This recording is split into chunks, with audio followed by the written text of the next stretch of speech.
하나님의 말씀은 신약성경 디모데후서 1장 9절 말씀입니다.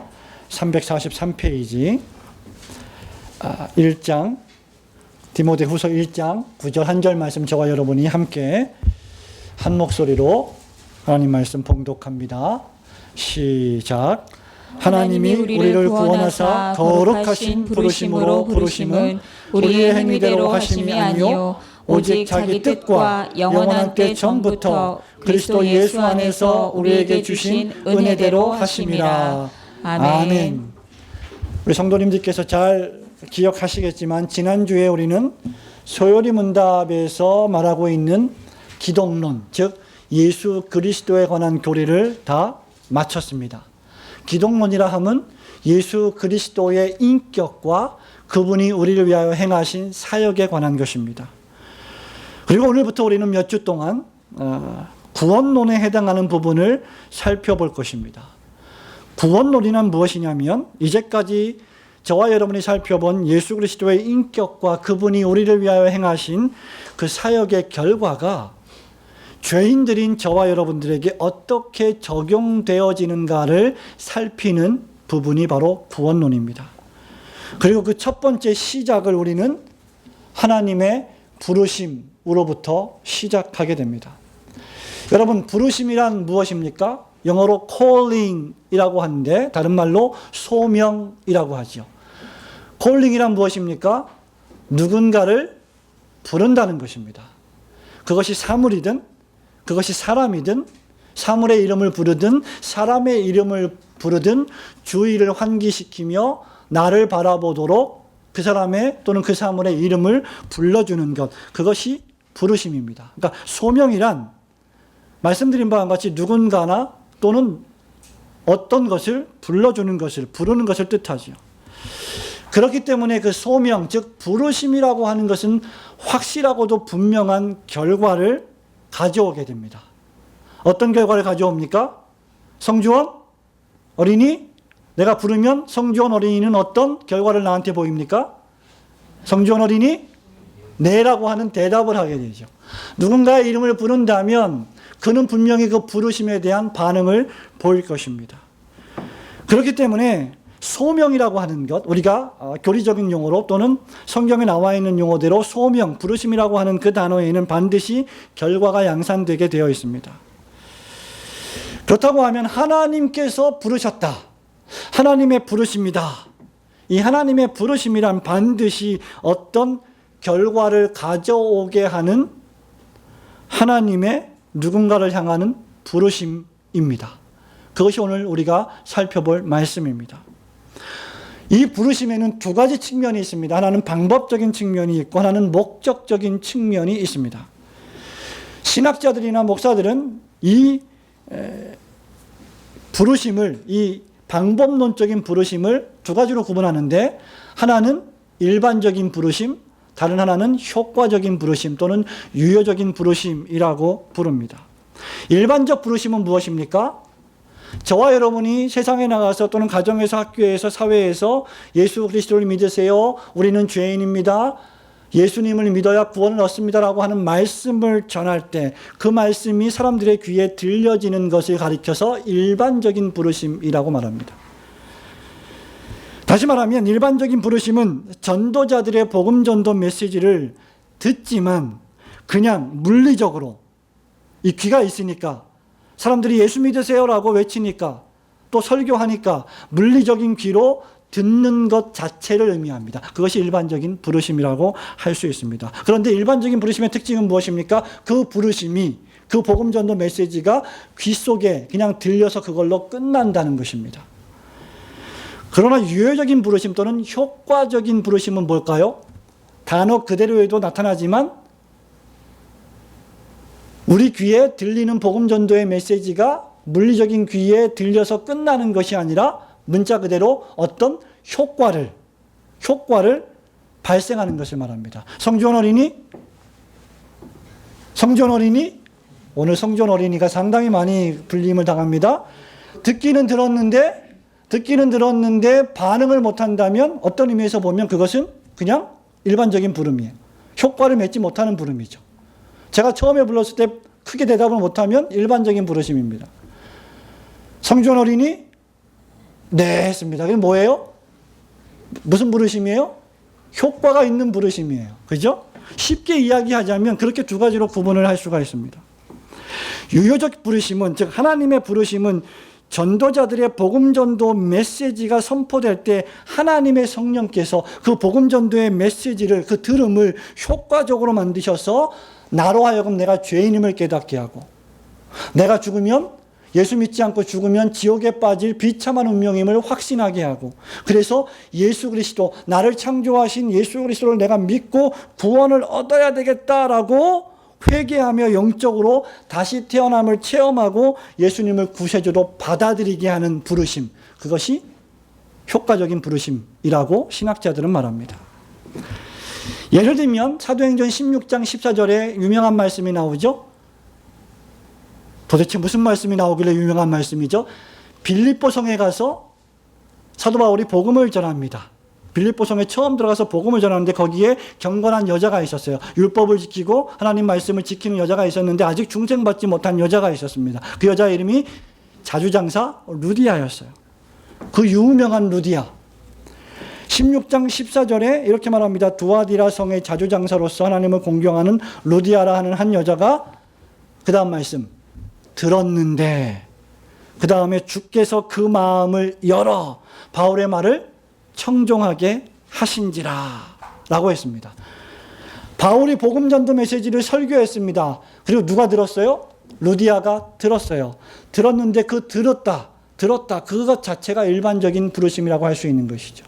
그런데 그 귀로 루디아가 들은 그 복음의 말씀을, 그 귀로 들은 말씀을 주님께서 마음을 열어서 더 깊게 청종하게 하심으로 예수님을 받아들이기까지 열매를 맺는 것이 바로 효과적인 부르심이라는 것입니다. 그것이 부르심에 대한 방법적인 측면이라는 것이죠. 그런데 오늘 우리가 살펴볼 이 본문의 말씀은 방법적인 측면보다는 목적적인 측면에 초점을 맞추고 있습니다. 쉽게 말하면 일반적인 부르심은 말씀의 씨앗이 뿌려졌습니다. 여러분이 밖에 나가서 말씀의 씨앗을 뿌리죠. 친구야, 교회 나와라, 예수 믿어라 하는데 귀뚱으로도 안 들린다 그러죠. 수없이 전도하는데 그냥 듣고 마는 거예요. 열매를 맺지 못합니다. 그러나 유효적 부르심은 회개와 중생과 믿음으로 나아가게 하는 열매를 맺는 부르심을 가리킵니다. 그런데 저는 이 방법적 측면보다는 더욱 본질적인 목적적 측면을 좀 살펴보고자 합니다. 왜냐하면 이것이 궁극적인, 하나님께서 복음 전도자들을 세우셔서 복음을 전하게 하심으로 이루어 가시려고 하는 궁극적인 목표이기 때문입니다. 세 가지를 말씀드리려고 합니다. 첫 번째, 하나님의 부르심은 진정한 사람으로서의 부르심입니다. 여러분 9절 말씀을 다 같이 다시 한번 읽어볼까요? 9절 시작. 하나님이 우리를 구원하사 거룩하신 부르심으로 부르심은 우리의 행위대로 하심이 아니요 오직 자기 뜻과 영원한 때 전부터 그리스도 예수 안에서 우리에게 주신 은혜대로 하심이라. 아멘. 하나님이 부르셨습니다. 하나님의 부르심은 대상이 있습니다. 하나님이 대상이 없는 대상을 부를 수 있을까요? 저와 여러분이 아무 대상이 없는데 누굴 부를 수 있나요? 신하민? 어린이? 대답해 보세요. 네. 대상이 있는 겁니다. 저는 신하민 어린이를 부르고 있습니다. 이화진 어린이? 대상이 있습니다. 그죠? 본문 말씀에 누구를 부르고 계십니까? 하나님이 우리를, 그죠? 구원하사 거룩하신 부르심으로 부르심은 그 다음 우리의 행위대로 하심이 아니요 오직 자기 뜻과 영원한 때 전부터 그리스도 예수 안에서 그 다음 우리에게. 대상이 우리입니다. 하나님의 부르심은 사람입니다. 바울과 디모데를 부르시는 겁니다. 하나님은 추상적인 어떤 눈에 보이지 않는 어떤 물체를 부르시는 것이 아니라 하나님, 성경에 기록된 모든 하나님의 부르심의 종류에는 전부 사람이 개입되어 있습니다. 하나님은 바울도 부르셨고 디모데도 부르셨고 저도 부르셨고 여러분도 부르셨습니다. 바울은 설교자 바울이기 이전에 어떤 사람이었습니까? 바울은 예수 그리스도를 구주로 고백하고 믿는 기독교의 신자들을 회방하는 사람, 핍박하는 사람, 더 나아가서 악행을 저지르고 물리적으로 압박을 가하는 포행자, 사울이었습니다. 그죠? 그 핍박자, 회방자, 포행자였을 때 사울을 부르신 겁니다. 사울아, 사울아, 네가 왜 나를 핍박하느냐. 그죠?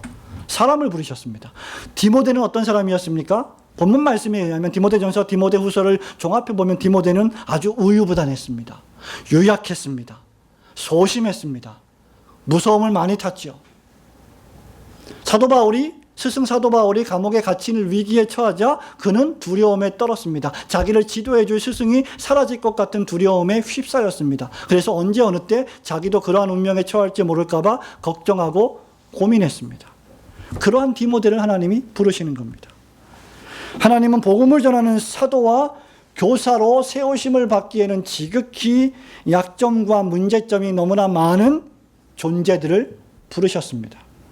그런 자들을 부르셔서 완전히 바꾸십니다. 그러나 그 과정에는 많은 어려움들이 있었습니다. 여러분 잘 아시는 것처럼 사울이 변화되어 바울 되었을 때 모든 사람들이 열렬히 환영한 것이 아닙니다. 바울은 엄청난 제자들의 반대와 냉대에 직면해야만 했습니다. 그럼에도 불구하고 하나님은 그들을 부르셔서 쓰십니다. 똑같은 바울입니다. 하나님이 부르시기 이전과 부르신 이후에 사람은 똑같은 사울이요 똑같은 바울입니다. 똑같은 디모데입니다. 그런데 달라진 바울입니다. 달라진 디모데입니다. 이제 바울은 어떤 존재로 바뀌었습니까? 본문 1장 11절을 보세요. 같이 읽어볼까요? 시작. 내가 이 복음을 위하여 반포자와 사도와 교사로 세우심을 입었노라. 얼마나 엄청난 변화입니까? 그죠? 회방자, 핍박자, 포행자이었던 사울이 지금은 뭐로 바뀌었습니까? 복음을 전하는 반포자, 사도, 말씀을 가르치는 교사로 완전히 바뀌었습니다. 그렇게 유약하고 그렇게 소심하고 그렇게 두려움이 많았던 디모데는 이제 사도 바울의 권면에 따라 능력의 마음을 가져야 하고 부끄러워하지 않는 용기의 마음의 소유자가 되어야만 했습니다. 성도 여러분, 흔히 사람은 잘 바뀌지 않는다는 말이 있습니다. 이 말은 예수를 믿어도 그렇다고 하는 좀 자조 섞인 그러한 말이기도 합니다. 네, 사람은 잘 바뀌지 않습니다. 기질은 잘 바뀌지 않습니다. 인격은 잘 바뀌지 않습니다. 그러나 하나님이 부르시면 바뀝니다. 하나님이 부르셨는데도 바뀌지 않는다면 하나님이 부르시지 않았거나 하나님의 부르심에 완고하게 저항하고 있는 상태일 것입니다. 하나님의 부르심을 받았다면 그는 반드시 바뀌어야만 합니다. 왜? 부르신 분이 누구시기 때문에? 하나님이시기 때문에 바뀔 수밖에 없습니다. 하나님이 창조하셨고 하나님이 구원하셨고 하나님께서 통치하시고 하나님께서 심판하실 대상이기 때문에 하나님이 부르시면 그는 하나님 앞에서 그저 순종하고 무릎을 꿇을 수밖에 없는 것입니다. 그의 창조주, 그의 구원자, 그의 심판자가 부르셨는데 바뀌지 않을 사람이 과연 누구이겠습니까? 성경에 보면 하나님께서 최초에 부르신 사람이 있어요. 저와 여러분을 부르시기 전에, 바울을 부르시기 전에, 디모데를 부르시기 전에, 아브라함을 부르시기 전에 부르신 사람이 있습니다. 누굴까요? 누굴까요? 아담입니다. 이렇게 쉬운 문제를 빨리 말씀을 못 하시다니요. 아담과 하나님은 최상의 교제와 나눔을 함께 했습니다. 아담과 하와는 하나님의 이름을 불렀고 하나님은 아담의 이름을 부르며 영적으로 교제했습니다. 완벽한 세상에서 교제했습니다. 그런데 죄가 들어왔습니다. 아담과 하와가 미혹되었습니다. 유혹받았습니다. 범죄했습니다. 타락했습니다. 숨었습니다. 하나님을 두려워했습니다. 그리고 하나님을 나아가서 마음에 두기를 싫어했습니다. 혐오하기 시작했습니다. 하나님이 부르시는 것을 싫어하기 시작했습니다. 하나님께서 본래 만드신 선하고 아름답고 거룩하고 경건한 사람이 이제는 완전히 바뀌었습니다. 그것이 창세기 3장입니다. 이것이 무엇입니까? 죄와 탐욕이 인간을 망친 결과입니다. 하나님을 대적하고 하나님을 믿지 않고 살아가는 사람의 본질적인 모습이 바로 이것입니다. 그때 하나님이 부르시죠. 창세기 3장 9절 한번 따라해 볼까요? 아담아, 내가 어디에 있느냐? 여기 아담이라고 하는 말은 원문대로 하면 사람입니다. 사람아, 내가 어디 있느냐? 여호와 하나님이 아담을 부르시며 그에게 이르시되 네가 어디 있느냐? 아담이 대답합니다. 하나님, 내가 동산에서 하나님의 소리를 듣고 내가 벗었으므로 두려워하여 숨었나이다. 무슨 말입니까? 아담아, 네가 어디 있느냐? 이 말은 아담아, 내가 지금 내가 알고 있던 그 아담이 아니지 않느냐? 내가 창조했던 그 아름다운 본래적 아담이 어디 있느냐? 너는 왜 숨었느냐? 너는 왜 피해 있느냐? 너는 왜 두려워하느냐? 누가 무엇 때문에 너를 그렇게 두렵게 만들었느냐? 여러분, 이 부르심, 하나님이 아담을 부르신 이 부르심은 참으로 슬픈 부르심이 아닐 수 없습니다. 너의 지금 그 모습은 본래 그 모습이 아니라는 말입니다. 성도 여러분, 예수를 믿으면 사람이 변해야 됩니다. 교회를 다니면 사람이 바뀌어야 됩니다. 그런데 잘못 바뀌는 사람들이 있어요. 하나님을 잘못 믿습니다. 내가 믿는 하나님을 내가 만들어 놓습니다. 그리고 그것이 성경이 말하는 하나님으로 탈바꿈시켜서 합리화하죠. 자기만의 하나님, 자기 마음속에 우상인 하나님을 만들어 놓고 잘못 바뀝니다. 하나님을 만나서 교제하면 그분 앞에 두려움 없이 기쁨과 즐거움과 담대함으로 저와 여러분은 나갈 수 있어야 합니다. 하나님의 뜻대로 부르심을 받은 구원받은 사람이 되어야 합니다. 우리는 하나님이 본래 지으신 선하고 아름다운 사람으로 회복되어야만 합니다. 하나님이 우리를 부르실 때 죄를 범해서 오염된 상태로 전락된 그 죄인의 그 이전의 모습으로 회복되기를 원하시기 때문에 우리를 부르시는 것입니다.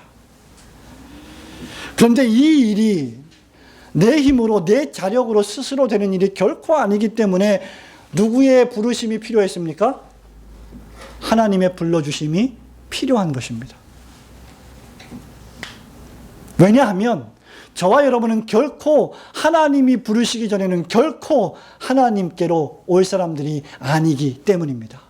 우리가 죄인이기 때문이죠. 우리의 자녀들 하루 종일 놔둬보세요. 엄마 아빠 이름 부르는지 아십니까? 크면 클수록 더 안 부릅니다. 왜 그런지 아십니까? 필요 없기 때문이에요. 엄마 아빠가. 어떤 의미에서 보면, 한 측면을 보면. 근데 필요할 때가 있습니다. 어떤 때 필요해요? 어떤 때 필요해요? 어린이 여러분, 어떤 때 필요해요? 배고플 때 밥 달라고 엄마 부릅니다.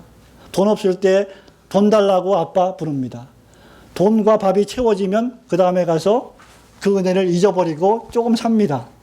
그리고 그 은혜를 다 써버리면 또 달라고 엄마 아빠한테 요청을 합니다. 물론 그 은혜를 늘 잊지 않고 기억하는 착한 어린이들도 분명히 있을 겁니다.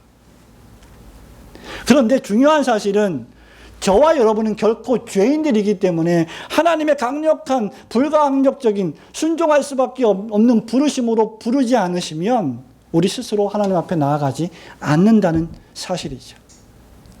너무나 완고하게 나오지 않기 때문에 어떤 경우에는 하나님께서 건강을 치시고 어떤 경우에는 쌓아두었던 재산을 쳐서 한 방에 날려버리게 하시고 그래서 천부여 의지 없어서 손들고 옵니다. 그런 일들이 우리 주변에 얼마나 많이 있습니까? 그러나 놀라운 사실은 하나님께서 나를 불러주신다는 것입니다. 주 예수를 믿으라고 불러주셨습니다. 여러분, 이것이 무엇입니까? 이것이 은혜입니다. 예수 믿고 난 이후에도, 목사가 되고 난 이후에도, 성도가 되고 난 이후에도 하나님이 끊임없이 나를 불러주지 않으시면 나는, 여러분은 하나님 앞에로 스스로 나아가지 않을 존재이기 때문에 이것이 은혜라고 하는 것입니다. 그래서 부르심은 하나님의 은혜가 되는 것입니다. 1장 9절 마지막 보십시오. 그리스도 예수 안에서 우리에게 주신 은혜대로 하심이라. 여러분, 뭐가 은혜입니까? 하나님이 나의 이름을 불러주신 것, 그것이 은혜입니다. 그거 하나만으로 충분한 것, 그것이 성도의 전부입니다. 세례 요한이 이 세상에 처음 와서 처음 선포한 말씀이 무엇입니까? 회개하라, 천국이 가까웠느니라. 마태복음 3장 2절. 마태복음 4장 17절에 예수 그리스도께서 오셔서 처음으로 선포한 설교 메시지가 무엇입니까? 회개하라, 천국이 가까워하느니라. 우리를 회개로, 구원으로 불러주시는 것입니다. 지금도 변함없이 목사를 통하여, 설교자를 통하여, 여러분들을 통하여, 여러분의 친구, 여러분의 가족, 여러분의 이웃들에게 하나님의 사랑을 불러주고 계시는 것입니다. 하나님의 부르심을 입었습니까? 여러분은 하나님의 부르심을 경험했습니까? 그러면 하나님이 본래 불러주신 인간다운 사람이 되어야 합니다. 성도이기 이전에 사람이 되어야 한다는 말은 우리가 정말 새겨들어야 합니다. 인격자가 되어야 합니다. 교인이라고 말하기 이전에, 어느 교회 성도라고 말하기 이전에 본래 하나님이 창조하신 선하고 아름다운 사람들이 되시기를 주님의 이름으로 축원합니다. 두 번째는 무엇입니까? 하나님의 부르심, 성도로의 부르심, 그리스도인으로의 부르심입니다. 다시 한번 9절 말씀 읽습니다. 시작. 하나님이 우리를 구원하사 거룩하신 부르심으로 부르심은 우리의 행위대로 하심이 아니요 오직 자기 뜻과 영원한 때 전부터 그리스도 예수 안에서 우리에게 주신 은혜대로 하심이라. 성도 여러분, 하나님이 우리를 불러주신 게 막중한 하나님의 은혜인데 그 은혜의 부르심은 어떤 부르심이냐? 하나님이 우리를 구원하사 그 다음 거룩하신 부르심입니다. 우리를 불러주신 것이 거룩하신 부르심이라고 했습니다. 어떤 교인들은 이렇게 말합니다. 한 번 구원은 영원한 구원. 그 근거가 어디 있습니까? 해병복음 1장 1절에 있습니다. 한 번 해병은 영원한 해병. 여러분, 내가 만든 말인데 여러분 재밌습니까? 이 말은 여러분, 하나님께서 구원하신 그 영원한 구원을 두렵과 떨림으로 여러분이 계속 이루어 나가는 거룩함의 싸움, 성도의 성화적인 전투가 수행될 때에만 진리가 되는 말입니다. 여러분, 그렇지 않으면 저와 여러분 한 번 받은 그 구원, 한 번 구원, 영원한 구원은 성립되지 않습니다. 로마서 10장 9절 10절 말씀이 있지 않습니까, 목사님? 그 말씀에 따르면 마음으로 믿고 입으로 시인하면 구원을 얻는다고 하지 않았습니까? 그렇죠? 분명합니다. 9절 10절 볼까요? 내가 만일 내 입으로 주 예수를 주로 시인하면 또 하나님께서 그를 죽은 자 가운데서 살리신 것을 내 마음에 믿으면 구원을 얻으리니 사람이 그 다음 마음으로 믿어 의에 이르고 입으로 시인하여 구원에 이르느니라. 로마서 10장 9절 10절. 이 말씀 진리의 말씀입니다. 마음으로 믿었습니다. 하나님, 저는 하나님을 믿습니다. 하나님, 저는 죄인임을 믿습니다. 하나님, 저는 예수 그리스도께서 내 죄를 위해서 십자가에 돌아가셨음을 믿습니다. 하나님, 저는 예수 그리스도가 나의 구세주 메시아임을 믿습니다. 그렇기 때문에 저는 구원받았습니다. 라고 말하는 것은 대단히 위험한 말일 수 있다는 것입니다. 여러분, 로마서 10장 9절 10절 말씀은 진리의 말씀입니다. 그러나 성경은 이 말씀에서 멈추지 않습니다. 여러분, 이 말씀이 어디에 기록되어 있어요? 로마서 몇 장? 10장. 그죠? 사도 바울은 로마서 1장부터 11장에서 위대하신 하나님의 구원의 교리를 설명합니다. 그리고 나서 12장부터는 무엇을 설명합니까? 구원받은 신자가 살아가야 될 윤리적인 삶, 성화적인 삶을 시작합니다. 그러니까 우리의 구원은 로마서 15장, 16장까지 가서야 끝이 나는 구원이라는 것이죠. 그리고 우리가 받은 그 구원이 정말 진정한 구원이라면 거룩한 삶이 나타나고 동반되어야만 한다는 것입니다. 다시 말하면 예수님은 주님이십니다 라고 믿고 한 번 제가 말했죠. 그러니까 난 구원받았습니다 라고 구원이 자동적으로 주어지는 것이 아니라는 말입니다. 그런 구원은 마귀도 가지고 있는 구원관입니다. 마귀가 뭐라고 말합니까? 마귀도 하나님 한 분이신 줄 어떻게 한다고요? 믿고 떠느니라 하고 했습니다. 근데 그것이 구원적 믿음입니까? 아닙니다. 지식적인 믿음이죠. 하나님의 부르심이 진정한 부르심이 되려면 믿는 자는 성도가 되어야 합니다. 우리가 너무나도 쉽게 부르는 어느 교회 성도, 어느 교회 교인, 그 교인, 그 성도라고 하는 말 속에 얼마나 엄청난 의미가 담겨 있는지를 여러분은 매일매일 묵상해야만 합니다. 믿는 자는 자신 안에 있는 믿음이 과연 자신을 성도로 이끌고 가는지를 잘 살펴야 됩니다. 자신 안에 있는 믿음이 한 번 믿었으니까 나는 구원받았고 율법은 더 이상 지킬 필요가 없어, 나는 내 마음대로 살아도 되라고 이끌고 있다면 저와 여러분은 구원받은 성도가 아닙니다. 반대로 한 번 받은 그 구원의 믿음이 우리 안에 있는데, 그 믿음이 내가 구원을 받았기 때문에 더욱더 하나님께서 나에게 주신 계명의 말씀, 율법의 말씀을 더 두렵고 떨림으로 지키려고 노력하게 만드는 이끌므로 우리를 이끌어간다면 저와 여러분은 구원받은 성도일 것입니다. 본문을 보십시오. 하나님이 우리를 구원하사 거룩하신 부르심으로 부르심은 이라고 했습니다. 여기는 두 가지 뜻이 있습니다. 하나님이 불러주신 부르심의 그 행위 자체가 거룩한 것이요, 두 번째는 거룩을 향한 부르심이라는 것입니다. 하나님이 우리를 불러주신 그 행위가 거룩한 것이고, 하나님이 거룩하게 우리를 부르셨기 때문에 우리는 거룩을 향하여 나아가는 성도이어야 한다는 말입니다. 여러분, 놀라운 사실은 바울이 고린도 교회 교인들에게 편지하면서, 저와 여러분이 거의 1년 가까이 고린도전서 강의를 했는데요, 1장 2절에서 고린도 교회 성도들을 가리켜서 뭐라고 불렀습니까? 그 전에 우리 9절 말씀 다시 볼까요? 하나님이 우리를 구원하사 거룩하신 부르심으로 부르심은 이라고 했죠. 거룩하신 부르심이라고 했습니다. 그죠? 고린도전서 1장 1절과 2절을 한번 읽어볼까요? 같이 한번 읽어보겠습니다. 시작. 하나님의 뜻을 따라 그리스도 예수의 사도로 부르심을 입은 바울과 및 형제 소스데네는 고린도에 있는 하나님의 교회 곧 그리스도 예수 안에서 거룩하여지고 성도라 부르심을 입은 자들과. 아멘. 거기까지요. 그죠? 하나님의 교회 곧 그리스도 예수 안에서 거룩하여지고 그 다음 성도라 부르심을 입은 자들. 고린도 교회 교인들이 얼마나 문제가 많았습니까? 그럼에도 불구하고 그들의 이름이 성도였고 그들의 이름이 거룩하게 부르심을 받은 예수 안에서 거룩하여진 자들이었습니다. 바울은 로마교회 교인들에게도 동일하게 말했습니다. 로마서 1장 6절과 7절에 보니까 너희도 그들 중에 있어 예수 그리스도의 것으로 부르심을 입은 자니라. 로마에 있어 하나님의 사랑하심을 입고 성도로 부르심을 입은 모든 자에게. 로마교회 교인도 성도고 고린도 교회 교인도 성도였습니다. 고린도 교회 교인들이 문제가 많았지만 고린도 교회 교인들의 마음속에는 무엇이 있었느냐?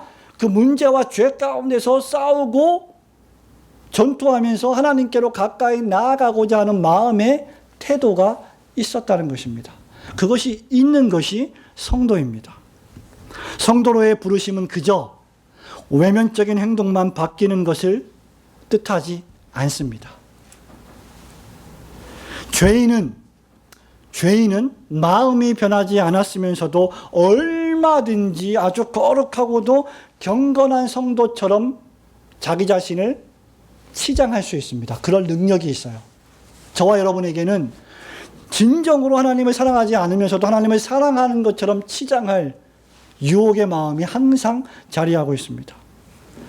이것을 입증하기 위해서 굳이 많은 성경 본문을 여러분들에게 말씀드릴 필요가 없습니다. 두 가지로 충분할 것입니다. 마태복음 7장 21절, 22절, 23절.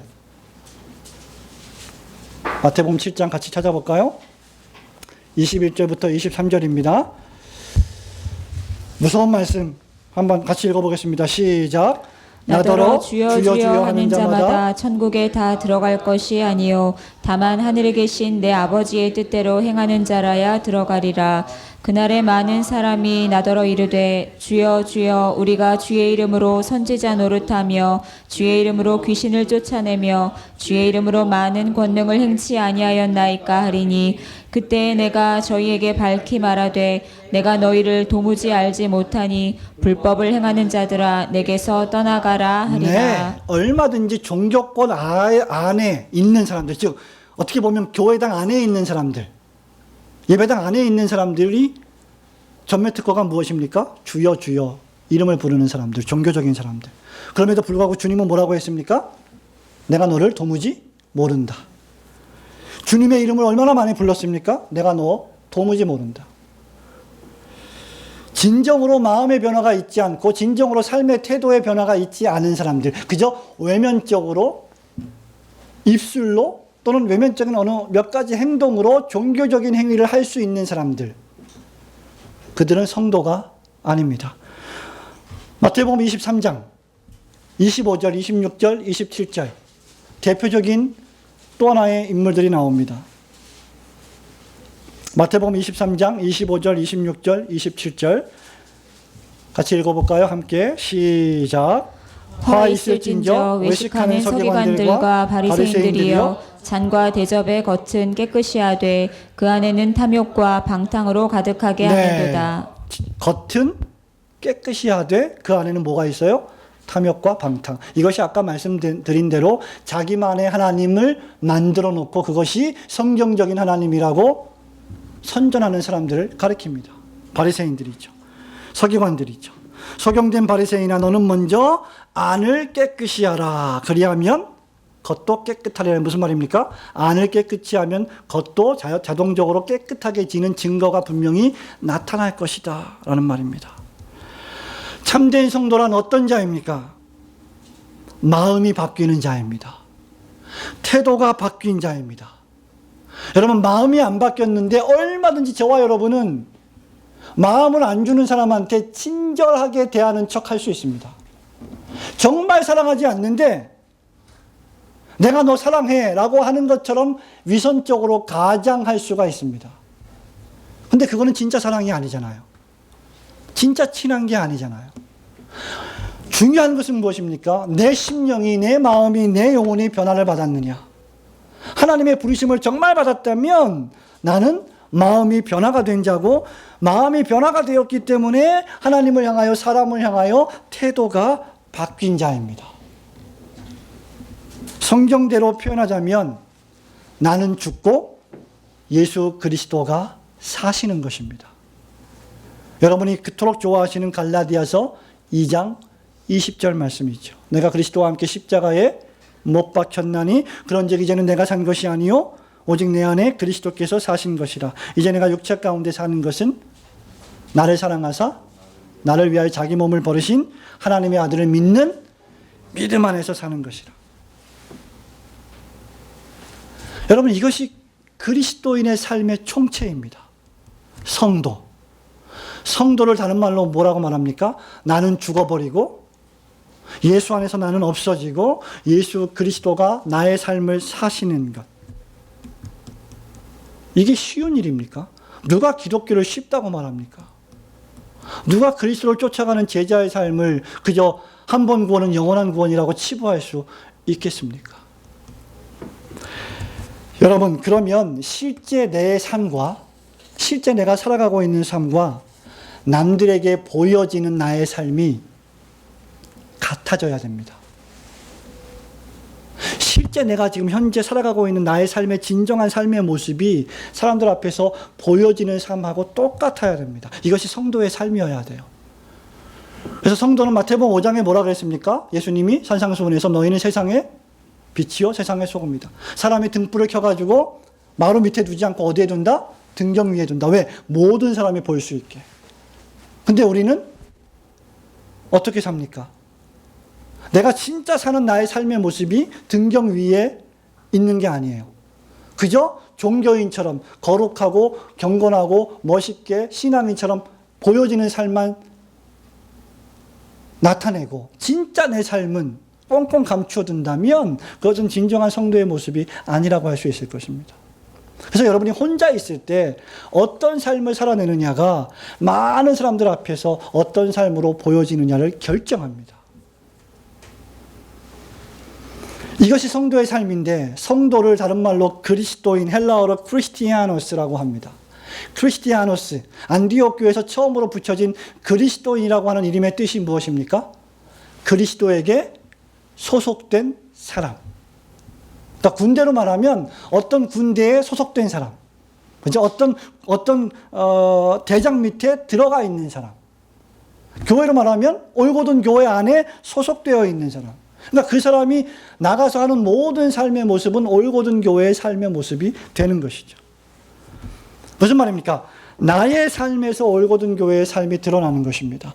예수 그리스도를 내 것으로 만드는 것이 아니라, 교회를 나의 삶을 위해서 이용하는 것이 아니라, 예수를 내 유익을 위해서 사용하는 것이 아니라, 나의 삶을 예수 그리스도를 위하여 쓰는 것이죠. 그것이 성도입니다. 우리를 부르신 하나님의 부르심은 내가 죽고 그리스도 예수가 사시는 부르심입니다. 하나님이 저와 여러분을 부르셨다면 여러분이 싫어해도 하나님은 이 일을 끝까지 하실 것입니다. 하나님은 마침내 하나님의 성품처럼 우리를 거룩한 자로 만드실 것입니다. 사도 베드로가 베드로전서 1장 15절 16절에서 이렇게 말합니다. 오직 너희를 부르신 거룩한 자처럼 너희도 모든 행실에 거룩한 자가 되라. 기록하였을 때 내가 거룩하니 너희도 거룩할지어다 하셨느니라. 하나님의 은혜로 부르심을 입은 자답게 매사에 여러분과 저는 죽고 예수 그리스도께서 여러분 안에서 사시는 성도님들이 되시기를 주님의 이름으로 축원합니다. 하나님의 부르심 마지막 세 번째는 사명자로서의 부르심입니다. 다시 한번 9절 말씀, 디모데후서 1장 9절 말씀 함께 읽습니다. 시작. 하나님이 우리를 구원하사 거룩하신 부르심으로 부르심은 우리의 행위대로 하심이 아니요 오직 자기 뜻과 영원한 때 전부터 그리스도 예수 안에서 우리에게 주신 은혜대로 하심이라. 아멘. 하나님이 여러분을 부르신 것은 여러분의 결정이 아닙니다. 여러분의 결단이 아닙니다. 여러분이 원대한 계획을 세운 것도 결코 아닙니다. 이것은 하나님의 계획이요 하나님의 뜻입니다. 하나님이 부르시면, 지금도 부르고 계신데, 하나님이 우리 채영이를 부르고 계신데, 일반적인 부르심을 지금 선포하고 있는데, 그 부르심이 하나님의 성령께서 역사하셔서 효과를 발휘하는 열매를 맺는 부르심이 된다면 채영이는 결코 거부할 수가 없는 것입니다. 여러분 믿습니까? 그렇게 되기를 축원합니다. 여러분 이것은 협박이 아니에요. 성경이 그렇게 말씀하고 있습니다. 하나님이 저와 여러분을 사람다운 사람으로 불러주신 것, 다시 불러주신 것. 아담아, 내가 어디 있느냐? 너는 지금 그렇게 있을 존재가 아니다. 본래적 인간, 회복된 인간으로 불러주신 것, 하나님의 은혜입니다. 여러분이 지금 이렇게 사람답게 사는 것은, 제가 이렇게 사람답게 사는 것은 하나님의 전적인 은혜입니다. 하나님이 안 불러주시면 저와 여러분이 어떻게 살겠습니까? 저는 아찔합니다. 그렇지 않습니까? 하나님을 여러분이 몰랐다. 하나님이 안 불러주셨다. 여러분 어디에 있겠습니까 지금? 솔직히. 여러분이 스스로 냉철하게 여러분을 한번 점검해 보세요. 내가 어떻게 살았을까?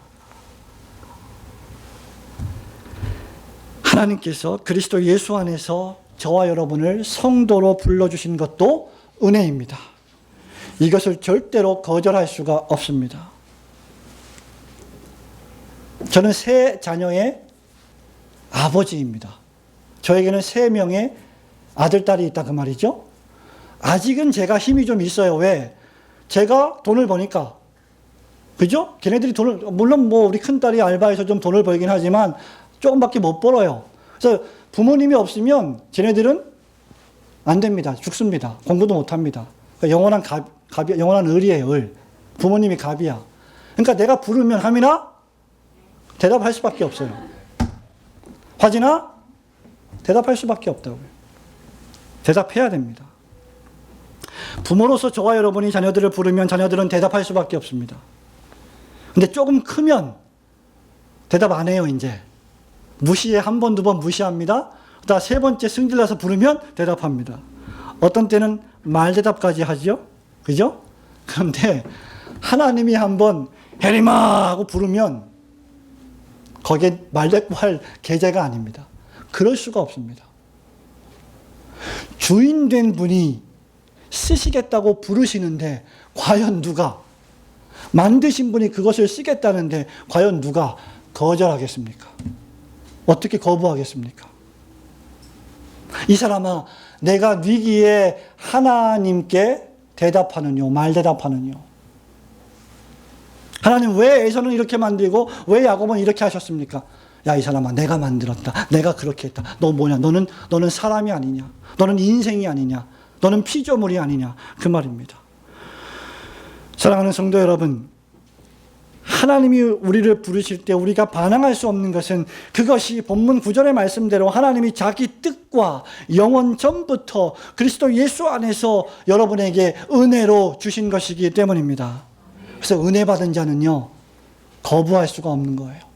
사람에게 받은 은혜도 거절을 못하는데 하나님이 주신 은혜를 어떻게 거절하겠습니까?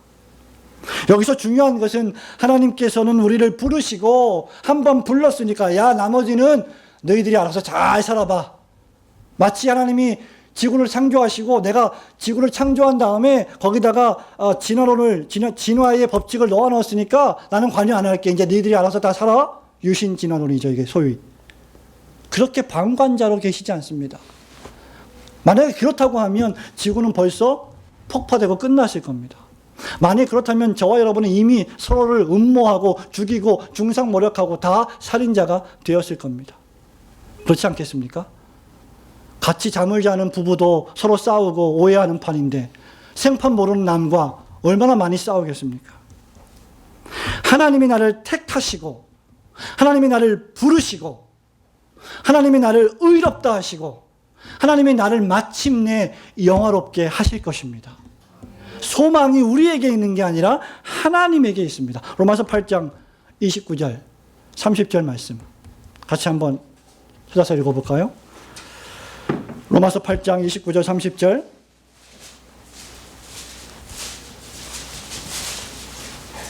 같이 읽습니다. 시작. 하나님이 미리 아신 자들로 또한 그 아들의 형상을 본받게 하기 위하여 미리 정하셨으니 이는 그로 많은 형제 중에서 맏아들이 되게 하려 하심이니라. 또 미리 정하신 그들을 또한 부르시고 부르신 자들을 또한 의롭다 하시고 의롭다 하신 그들을 또한 영화롭게 하셨느니라. 아멘. 하나님이 정하시고 부르셨으면 영화롭게 하실 것입니다. 믿으시기를 축원합니다. 하나님은 그런데 이 일을 다른 사람이 아닌 나 자신을 통해서 하신다는 사실입니다. 내가 선택을 받았고 내가 역사 속에서 부르심을 받았고 내가 경험적으로 의롭다 하심을 받았고 내가 마침내 영광스럽게 변화될 것입니다. 그리고 완성될 것입니다. 하나님의 부르심은 결코 미완성으로 끝나는 법이 없습니다. 저와 여러분은 능력의 한계가 있어서 아이들을 부르면 종종 실패로 끝나지만 하나님이 한번 부르시면 결코 실패로 끝나지 않습니다. 말도 많고 탈도 많은 나를 부르시고 고치십니다. 단련시키십니다. 훈련시키십니다. 여러 가지 가시를 주십니다. 평탄한 길을 주시지 않고 가시밭길을 주십니다. 그래서 고쳐나가십니다. 모난 것들을 깎아나가십니다. 3년 동안이라 아라비아에서 은둔하게 하십니다. 그래서 포행자, 박해자, 핍박자의 오명을 벗게 만드십니다. 사도와 반포자와 교사로 다시 훈련시키시는 것이죠.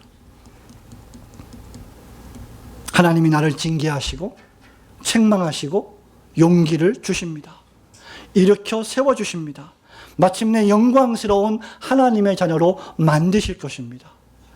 그렇게 생각을 하시면 지금 내가 받는 고난은 장차 우리에게 임할 영광과 좋게 비교할 수 없는 것입니다. 성도 여러분, 그렇다면 하나님은 왜 우리를 그렇게 부르시나요? 이 부르심은 무엇을 위한 부르심입니까? 예, 사명을 위한 부르심입니다. 전도와 선교 사역입니다. 목회 사역입니다. 교회 사역입니다. 그리스도의 제자를 만드는 사역입니다. 11절 보십시오. 내가 이 복음을 위하여 반포자와 사도와 교사로 세우심을 입었노라. 디모데후서 1장 12절 이를 위하여 내가 또 이 고난을 받되 부끄러워하지 아니함은 나의 의뢰한 자를 내가 알고 또한 나의 의탁한 것을 그날까지 저가 능히 지키실 줄을 확신함이라. 너는 그리스도 예수 안에 있는 믿음과 사랑으로서 내게 들은 바 바른 말을 본받아 지키고 우리 안에 거하시는 성령으로 말미암아 너에게 부탁한 아름다운 것을 지키라. 사명입니다.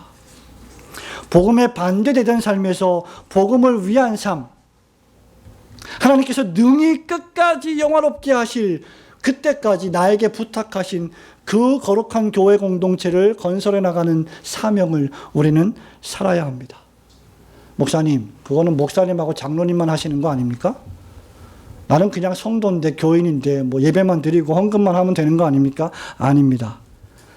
그토록 2년 동안 저와 여러분이 말씀을 들었다면 이 일은 바울이나 디모데만 하는 것이 아닙니다. 이 일은 저 유아실에서 잘 이해하지 못하지만 장난치면서 뭐 아이패드를 보면서 예배를 드리고 있는 이 활인이 어린애도 할 수 있는 일입니다. 소명받은 모든 그리스도인은 사명자입니다. 활인이도 활인이의 사명을 하고 있는 거예요. 때때로 어머니에게 아버지에게 신앙을 교훈해 줄 수도 있습니다. 기도를 가르쳐 줄 수도 있습니다. 저와 여러분이 다 외모가 다르고 불러주신 직업이 다르고 부르심을 받은 시간과 장소가 다 다릅니다. 하고 있는 일도 다 다릅니다. 그러나 궁극적으로 우리가 하는 모든 일은 하나님이 불러주셨기 때문에 사명자의 일인 줄 믿으시기를 축원합니다. 이 일에 왜 하나님의 불가항력적인 부르심이 필요합니까? 내 힘으로, 목사의 힘으로, 목사의 지식으로, 예? 여러분의 의지로, 여러분의 경험으로, 여러분의 노하우로, 여러분의 비법으로, 여러분의 신앙 경력으로 안 되기 때문입니다. 그걸로 안 돼요. 박사학위 스펙으로도 이건 안 되는 겁니다. 하나님이 하셔야 됩니다. 하나님께서 약한 나를 부르셔서 강하게 하십니다. 그렇다면 우리를 불러주신 하나님의 부르심을 결코 헛되이 해서는 안 됩니다. 하나님이 나를 불러주시고 마침내 영화롭게 하실 때까지 맡기신 제자의 사명을 충실히 감당하시는 성도들이 되시기를 축원합니다. 사랑하는 성도 여러분, 말씀을 맺겠습니다. 교회란 무엇입니까? 교회의 헬라어 뜻은 에클레시아입니다. 에크와 레시아, 에크와 클레오, 밖으로 부르심을 받았다는 뜻이 교회입니다. 그렇기 때문에 참된 성도는 참된 교회입니다. 하나님은 나를 교회로 부르셨습니다. 하나님이 나를 부르신 이유는 그 목적을 온 천하에 알리시기 위함입니다. 베드로전서 2장 9절 10절에 보면 베드로가 말합니다. 오직 너희는 택하신 족속이요 왕같은 제사장들이요 거룩한 나라요 그의 소유된 백성이니 이는 너희를 어두운 데서 그다음 클레오 불러내어 그의 기이한 빛에 들어가게 하신 자의 아름다운 덕을 선전하게 하려 하심이라. 저와 여러분은 어떤 의미에서 선전자입니다. 복음의 선전자, 예수 그리스도의 선전자, 십자가의 전파자. 이 일을 위해서 저와 여러분은 무엇보다도 진실한 사람이 되어야 할 줄로 믿습니다. 예수 그리스도에게 소유권을 넘긴 참된 성도가 되시기를 축원합니다. 우리에게 주신 은혜에 잠겨 사명을 감당하는 사명자들이 되시기를 주님의 이름으로 축원합니다. 아멘.